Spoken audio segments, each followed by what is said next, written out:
Welcome to Week 2, Lesson 2, Do You Know lecture. Today we will continue to discuss the topic of mental resilience. In the last lesson, we discussed how positive emotions, practicing mindfulness, and practicing gratitude can help us grow and learn. But what enables us to take the first step into this new area of practice? Some may say your perception of your own level of self-efficacy. This lesson relates to mental resilience and the ability to be able to reflect upon your personal level of efficacy. According to Bandura, the belief in one's capabilities to organize and execute the courses of action required to manage prospective situations is self-efficacy. In other words, self-efficacy is a person's belief in his or her ability to succeed in a particular situation. Bandura described these beliefs as determinants of how people think, behave, and feel. Since Bandura published Self-Efficacy Toward a Unifying Theory of Behavioral Change in 1977, it has become one of the most researched topics in psychology. One of the reasons why it has become one of the most researched topics is because Bandura and others have demonstrated that self-efficacy can have an impact on everything from psychological states of behavior to motivation. Bandura also states people with a strong sense of self-efficacy view challenging problems as tasks to be mastered, develop deeper interest in the activities in which they participate, form a stronger sense of commitment to their interests and activities, and recover quickly from setbacks and disappointments. People with a weak sense of self-efficacy avoid challenging tasks, believe that difficult tasks and situations are beyond their capabilities, focus on personal failings and negative outcomes, and quickly lose confidence in personal abilities.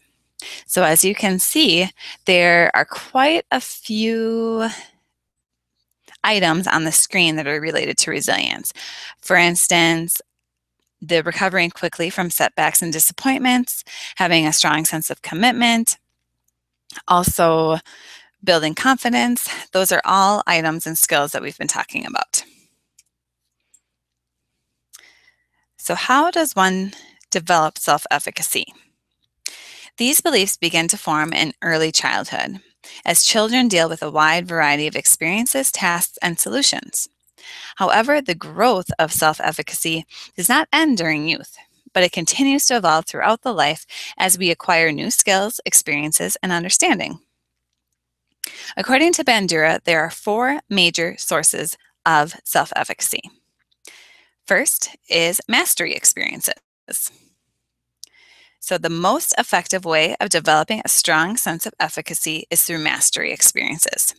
Bandura explains, performing a task successfully strengthens our sense of self-efficacy. However, failing to adequately deal with a challenge or task can undermine and weaken self-efficacy. The second source of self-efficacy is social modeling. Witnessing other people successfully completing a task is another important source of self-efficacy.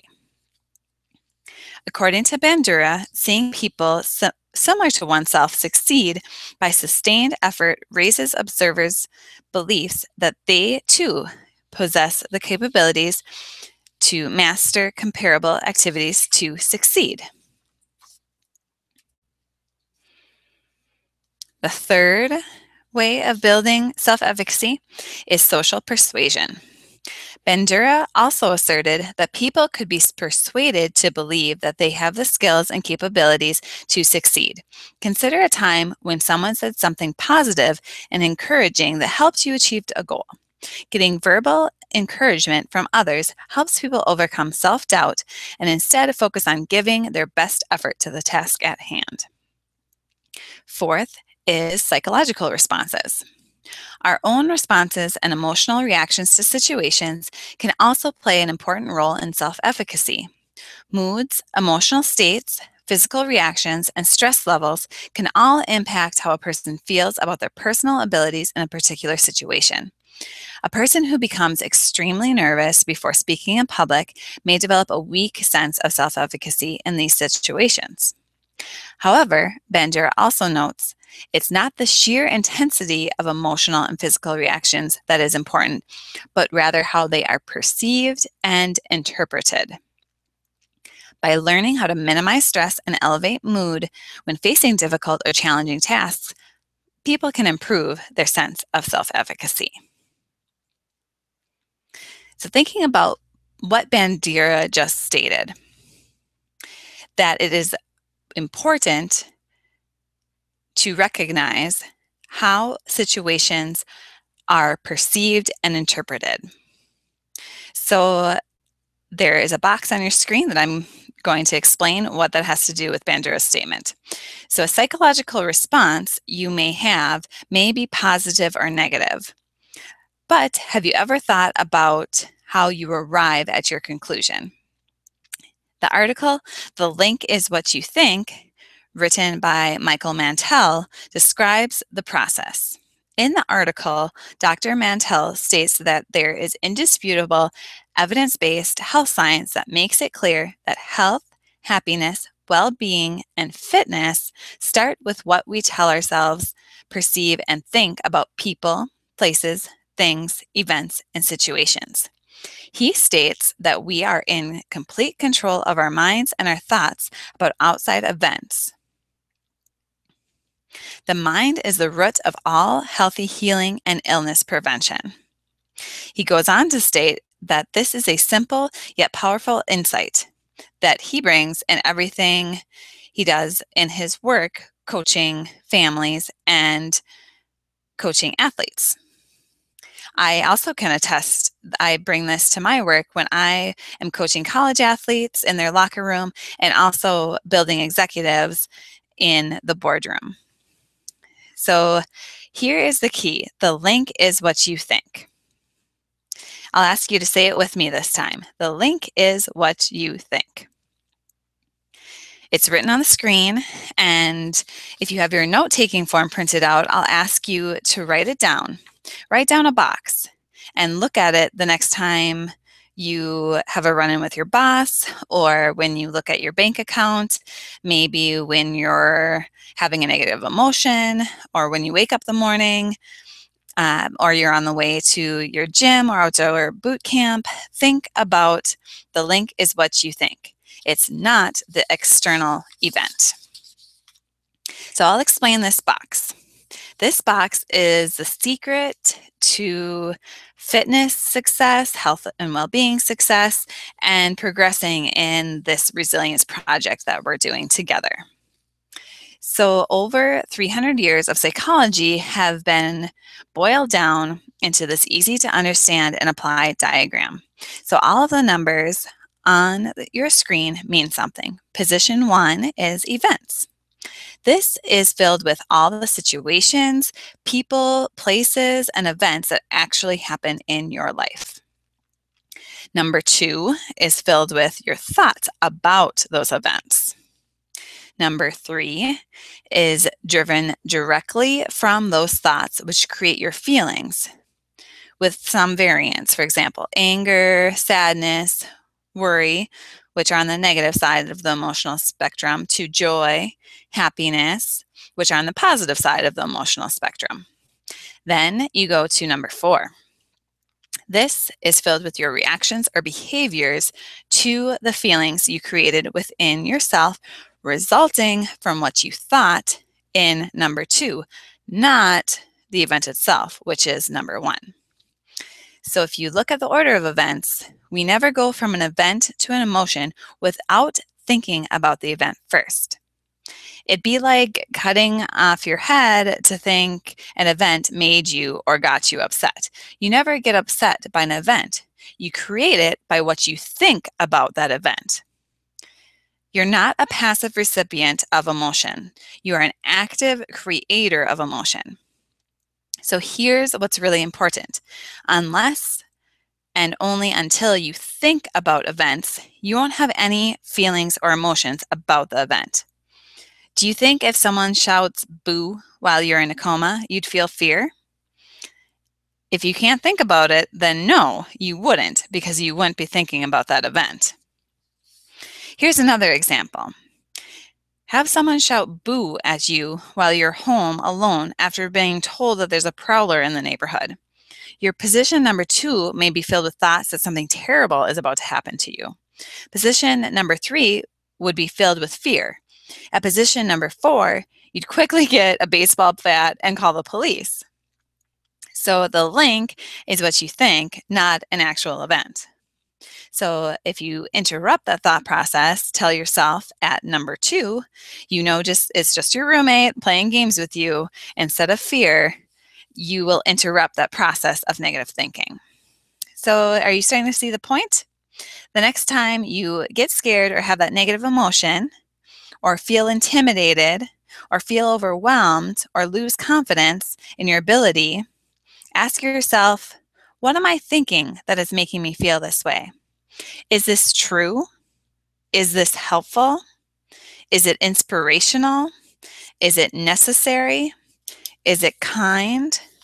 See the think inside those questions. If you use this process, trust me, you will quickly identify your erroneous thought.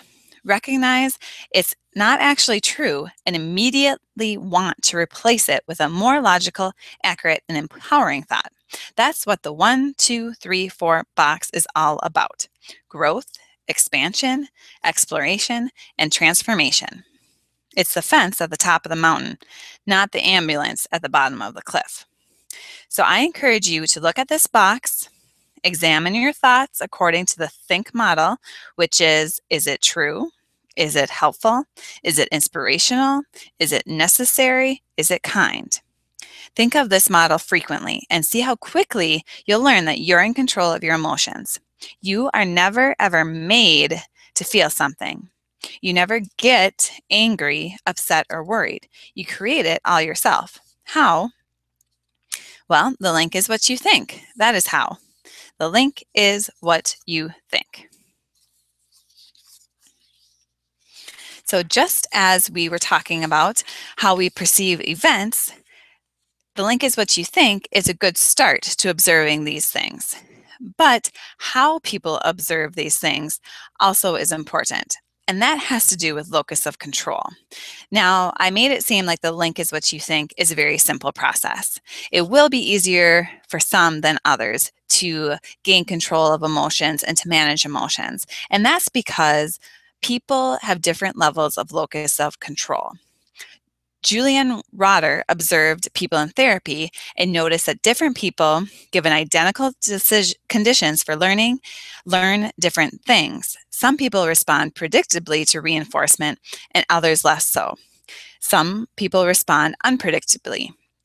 Some people see a direction and strong connection between their behavior and the rewards and punishments received. So that's where those people might have an easier process in going through the link is what you think. So don't be too hard on yourself if that process seems a little bit foreign to you because you are just in a different level of your locus of control. So the core of Julian Rotter's approach is called this expectancy value theory. The basic assumption is that your behavior is determined not just by the presence or size of reinforcement, but the beliefs about what results from your behavior. So for example, you're looking for a job when you finish your psych degree. You see an ad for one that pays $40,000 and one that pays $60,000. Classic behaviorism would say you go for the big money. But according to Rotter's social learning theory, there's something that behaviorism leaves out. What if you think you haven't got a hope of getting that job that's offering $60,000, but a good chance of getting the $40,000 one? So if you think your chance of getting the big job is 50-50, Rotter would say that mathematically it's worth $30,000 to you. Whereas if you think you are a shoo-in for the other job, or 100% likely to get it, then that job is worth $40,000 to you. So the lower paying job has the higher expected value. From this viewpoint, people hold expectancies, and these expectancies influence behavior.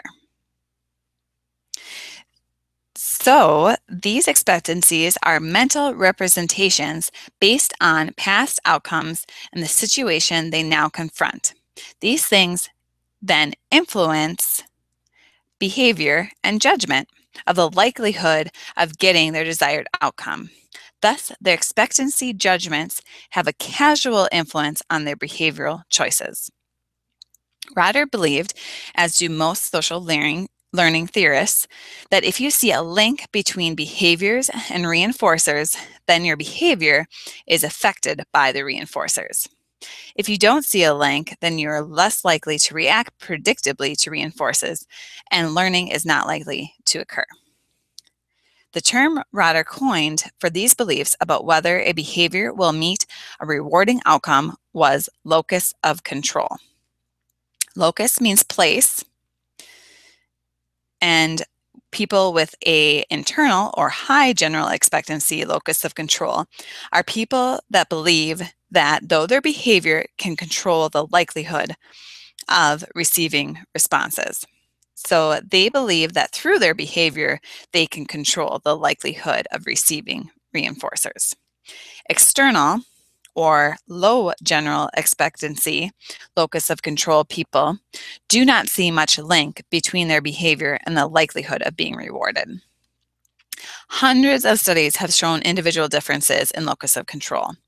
Rotter saw locus of control as being very general, whereas subsequent research suggests that it may be specific to different domains, such as health and academics.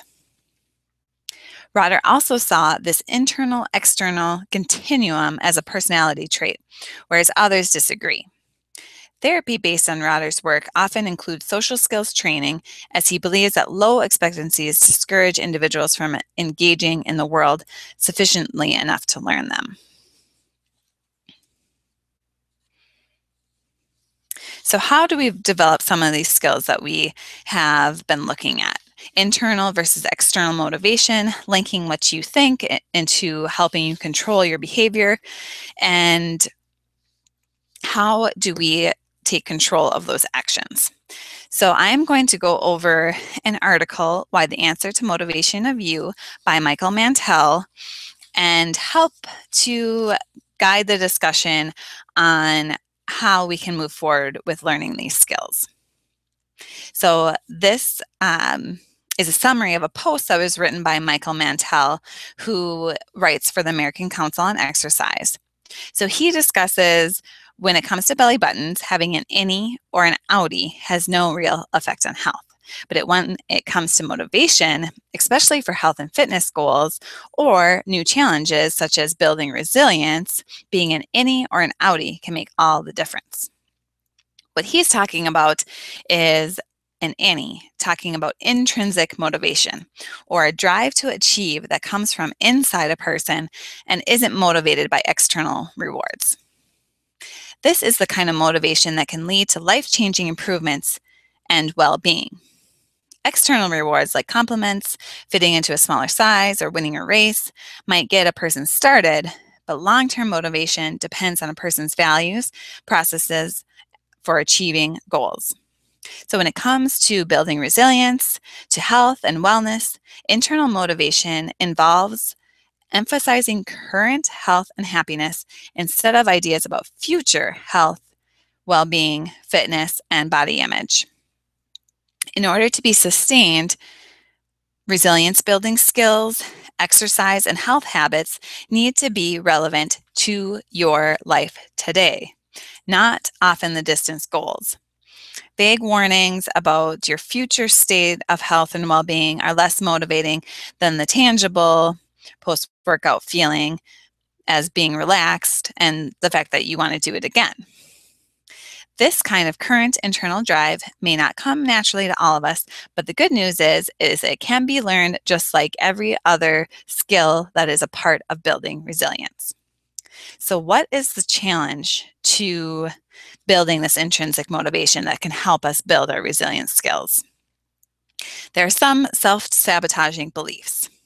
So many people who don't practice resiliency regularly or don't exercise regularly can list off of reasons why they're not doing any number of activities. From not understanding the benefit of this activity to thoughts like, I'm too busy, I'm embarrassed, the activity is boring, and so on. These are all excuses that we give for not being motivated to change our behavior. So when we think about these things, these are called self-sabotaging beliefs. And they cause us to believe that this activity doesn't matter, that we don't enjoy this certain activity, or that we simply don't have any interest in doing it. So this totally sabotages our plans. And really, why would you be inspired to start a new activity if you have all of these negative thoughts running through your head? So you have to personally believe that this activity is going to bring you value in order to build motivation to do it. So once you set your intentions and start some rational thinking about your activities, how can you sustain your physical activity, for instance, or sustain this process of building resilience and process of building well-being? So in my experience, I work with college students, college employees, and faculty members. I've learned that there are 4 strategies people can use to create sustainable motivation. And this is going to help you throughout the rest of the course. So please keep this in mind when you are thinking about building your resiliency skills. And use these strategies to maintain your motivation to work on these skills. The first is self-efficacy. We've talked about this. That was related to Bandura. The second is rational thinking. The third is smarter goals. And the fourth is commitment contracts. So we'll walk through them one by one. And we've discussed, like I mentioned, self-efficacy, but let's look at how it relates to developing mental resilience and achieving goals. So a person with high self-efficacy believes in their ability to perform a task and achieve goals. Such a person might have thought patterns that look like this. They'll say to themselves, I'm sure of my ability to achieve the goals I set for myself. They will also say, I believe that if I work hard, I'll be successful. They'll also say, I can move in another direction to achieve my goal if an obstacle blocks my path. These beliefs are the strongest and most consistent predictors of behavior change. So a person won't start an activity as long as they believe they can't in most cases. So the greater a person's self-efficacy, the more likely they are to stick with a change in behavior and make it a habit for life. So when we're talking about building self-efficacy, remember that lecture that we first started out with. You will choose activities you are certain you can do successfully. So ensure early success. You will want to watch others succeed in the activity that you want to try. And you will find a supportive voice. So now on to maintaining the second principle of maintaining behavior change and motivation.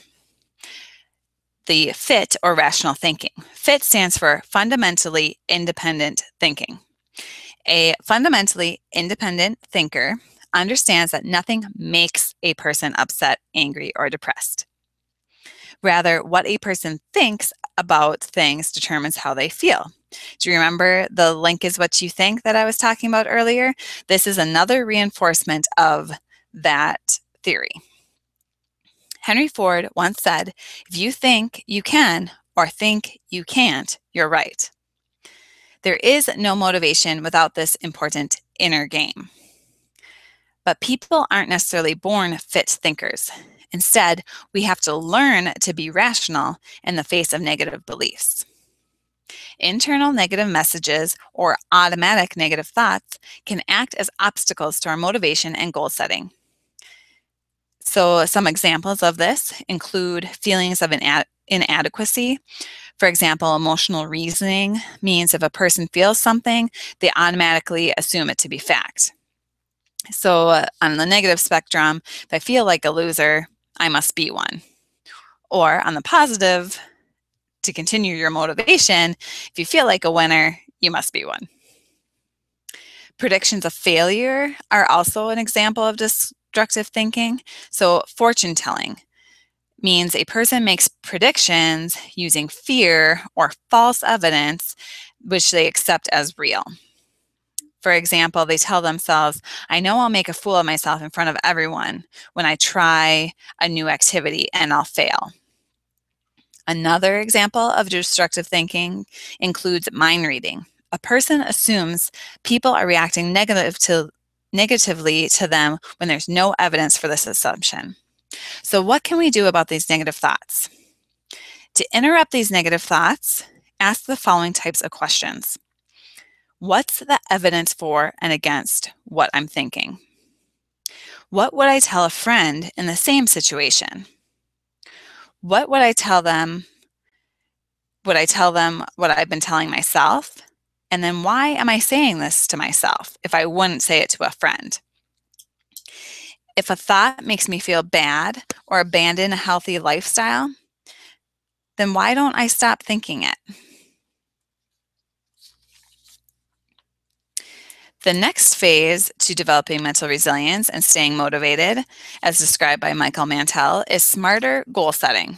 We can eliminate inconsistency from our health and wellness plans by making goals that are smarter, which is something that we'll have a much longer lecture on later on in these lesson plans, but I'll just briefly overview them right now. Smarter goals are specific, measurable, attainable, realistic, timely, developed enthusiastically, and are attached to rewards. Waking up in the morning and thinking, I'm going to work out today, is less effective than coming up with a specific actionable plan. I'm going to go to the gym at 8:30 a.m., do 15 minutes on the treadmill at 4 miles per hour with an incline of 10%, and then do 3 sets of 8 reps of bench presses is a smarter goal. It takes the guesswork out of our plans and routines so that we're more likely to stick to them. Lastly, part of staying motivated and continuing to build resilient skills is developing commitment contracts. It can be particularly difficult to sustain new routines. So some strategies can help you harness both internal and external motivation. The idea is grounded in commitment contracts, which are exactly what they sound like.